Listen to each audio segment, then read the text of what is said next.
My mother, along with most everyone else I loved, didn't even know of my marriage. I told even fewer I was moving to the LeBaron's Mexico homestead.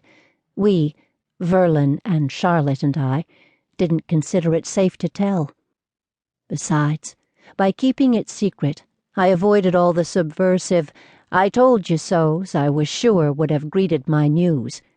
Still, how would I fare in such a strange place with only these two to care about me? That in itself was no given at this point, that either of them would really care. One was the husband I barely knew, the other was the wife who had him first.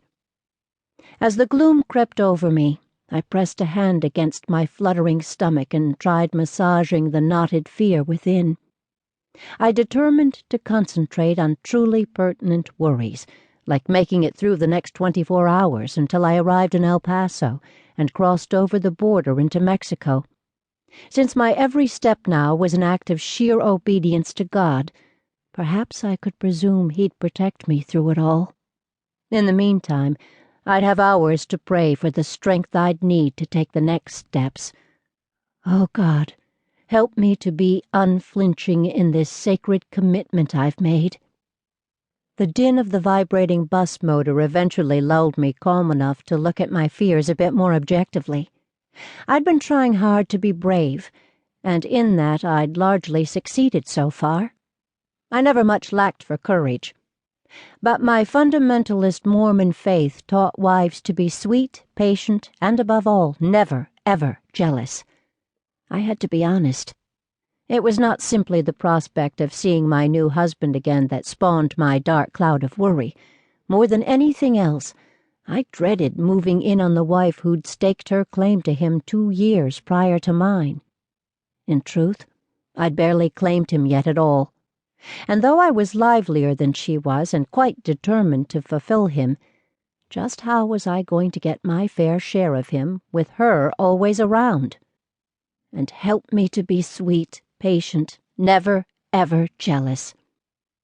I told myself I should be thankful she was no stranger to me.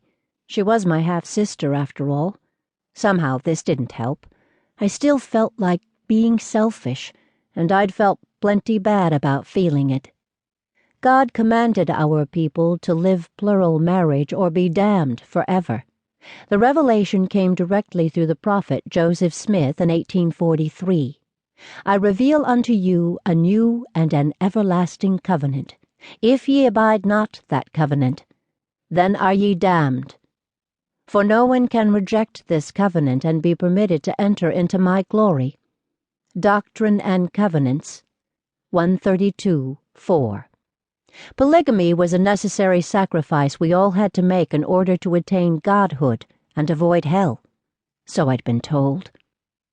Yes, I'd been told it and told it and told it. As the bus wandered past still familiar fields of brown and green, I wandered back through my childhood in search of the words so persuasive to me. Perhaps they would persuade me now. Book 1. Called to be a Goddess. Chapter 1. As we were growing up, polygamy was the ruling tenet of our lives. This celestial law was so integral to who we were and what we were trying to accomplish that most often we referred to it simply as the principle. Everything else we were to do or not do, be or not be, a great deal as it turns out, was ancillary to this. Men were to have as many wives and as many children as they possibly could during the few years they walked this earth. It was upon the conclusion of those trying earthly years that we would all reap the divine rewards for our obedience to the principle. As children, we were not just taught to honor the principle, we were taught to claim it as our birthright. We were born into it. No conversion was necessary. You are God's chosen ones, His special children of the covenant, we were told at home and at Sunday meeting, during visits to and from friends, and in all the literature we were allowed to read. We consequently viewed with great suspicion the few strange souls who occasionally tried to join our ranks from the outside. More likely than not, they were mere deviants,